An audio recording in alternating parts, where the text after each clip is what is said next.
Hi friends, welcome back to our channel. ఎలా ఉన్నారు friends? అందరూ బాగున్నారా ఫ్రెండ్స్? నేనైతే బాగున్నాను. మీరు బాగుండాలని అయితే మనస్ఫూర్తిగా కోరుకున్నాను. అందరికీ good morning and good afternoon అండి.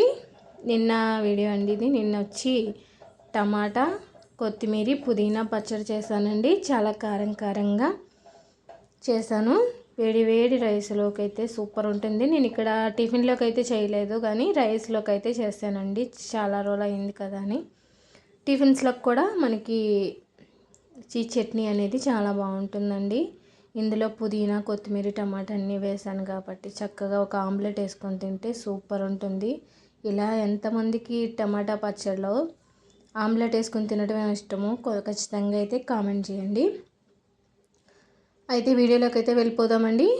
ఇక్కడ నేనైతే కొంచెం కొత్తిమీర, ఒక హాఫ్ కట్టేమో పుదీనా అయితే తీసుకున్నాను. ఒక ఆనియన్ తీసుకున్నానండి. తర్వాత పచ్చిమిర్చి, అంటే కారం ఎంత తినగలిగితే అంత. తర్వాత 4 టమాటాలు అయితే తీసుకున్నాను. ఇవైతే మనం ముందుగా వాటర్లో వాష్ చేసుకుందామండి. ఇక్కడ నేనైతే వాష్ చేసుకోకుండా మామూలుగా అయితే చూపిస్తున్నాను. ముందుగా మనం అన్నీ వాష్ చేసుకొని కట్ చేసుకుందాం. ఆనియన్ అయితే నేను మొత్తం ఆనియన్ అయితే వేయలేదండి. ఒక హాఫ్ ఆనియన్ మాత్రమే వేస్తున్నాను. టేస్ట్ అనేది మళ్ళీ డిఫరెంట్ అయిపోతుంది కాబట్టి ఒక హాఫ్ ఆనియన్ తీసుకుంటే సరిపోతుంది. అయితే దీని ప్రాసెస్ అయితే చూద్దామండి. మనం ఇక్కడ నేను క్లీన్ చేసుకున్న కొత్తిమీర, పుదీనా, తర్వాత పచ్చిమిర్చి అయితే ఒక 10 మిరపకాయలు అయితే తీసుకున్నాను. 10 పచ్చిమిర్చి అయితే వేసుకున్నాను. దాంట్లోకి కొంచెం చింతపండు వేసుకున్నాను. తర్వాత ఆనియన్, ఒక హాఫ్ ఆనియన్ వేసుకున్నానండి. కట్ చేసుకున్న ఒక 4 టమాటాలు, ముగ్గిపోయిన టమాటాలు అయితే ఒక 4 టమాటాలు వేసుకున్నాను. అన్నీ కూడా నేను మిక్స్ చేసేసాను. మీరు కావాలంటే సపరేట్గా ఫ్రై చేసుకొని కూడా చేసుకోవచ్చు, కానీ ఇలా చాలా బాగుంటుందండి. అన్నీ మిక్స్ చేసేసి ఒకేసారి వేసేసాను నేను. వేసేసిన తర్వాత ఒక 2 స్పూన్ల ఆయిల్ అయితే వేసి, ఇవి కొంచెం త్వరగా మగ్గటం కోసం కొంచెం ఉప్పు, కొంచెం పసుపు వేసి నేనైతే మూత పెట్టేసుకున్నానండి. మూత పెట్టేసుకున్న తర్వాత చూసారండి, మనకి చక్కగా మగ్గిపోయింది. ఇంకొంచెం మగ్గనిచ్చుకుంటే సరిపోతుంది. అంటే మనకి పచ్చివాసన లేకుండా ఉల్లిపాయ, టమాటా, పచ్చిమిర్చి బాగా వేగేలాగా మనకి కొంచెం పచ్చివాసన అనేది లేకుండా ఫ్రై చేసుకోవచ్చు. ఇక్కడ ఫ్రై చేసుకుంటే మనకి పచ్చడి అనేది మనకి తిన్నప్పుడు కొంచెం పచ్చిగా ఉండదండి తినడానికి. ఇక్కడ మనకి బాగా ఫ్రై అయిపోయిందంటే బాగా మగ్గిపోయింది. ఇలా మగ్గిపోతే సరిపోతుంది కాబట్టి మనమైతే ఇక్కడ గ్యాస్ ఆఫ్ చేసేసుకొని కొంచెం చల్లారిన తర్వాత మిక్సీ అయితే పట్టుకుందామండి. ఇక్కడ నేనైతే ఒక మిక్సీ జార్ తీసుకొని మిక్సీలో అయితే మిక్సీ పట్టేశాను.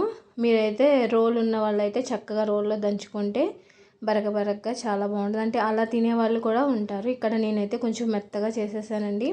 మిక్సీ పట్టేశాను మెత్తగా. తర్వాత ఇంకా మళ్ళీ దీన్ని పోపేసుకుందాం. దీంట్లో నేను వెల్లుల్లిపాయ, జీలకర్ర, ఆవాలు, కరివేపాకు, ఎండుమిర్చి వేసాను.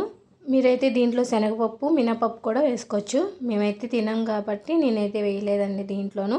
ఇవి కొంచెం గోల్డ్ కలర్లో వచ్చేదాకా ఫ్రై చేసుకుంటే సరిపోతుంది. ఇవి కొంచెం ఫ్రై అయిన తర్వాత మనం ఆల్రెడీ మిక్సీ పట్టిన ఈ టమాటా పచ్చడి అయితే దీంట్లో వేసేసుకోవచ్చు. పుదీనా అయితే నేను కొంచెం ఎక్కువ తీసుకున్నానండి.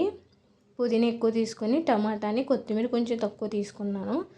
పుదీనా అనేది హెల్త్కి చాలా మంచిది కదా ఫ్రెండ్స్. ఎప్పుడో కానీ చేయనండి నేను ఈ పుదీనా పచ్చడి. పుదీనా, టమాటా, కొత్తిమీర పచ్చడి ఫైనలీ అయిపోయింది. చూసారండి, చక్కగా చాలా బాగా వచ్చిందండి. చాలా కారంగా టేస్టీగా సూపర్గా ఉందండి. పుదీనా, కొత్తిమీర, టమాటా పచ్చడి ఎంతమందికి ఇష్టమో ఖచ్చితంగా అయితే కామెంట్ చేయండి. వేడి రైస్లోకి కానీ, ఇడ్లీలోకి, దోశల్లోకి చాలా బాగుంటుందండి ఈ పచ్చడి అయితే. మీరైతే ఏ ప్రాసెస్లో చేస్తారో నాకు ఖచ్చితంగా కామెంట్ చేయండి. నేనైతే నా స్టైల్లో ఇలా చేశాను.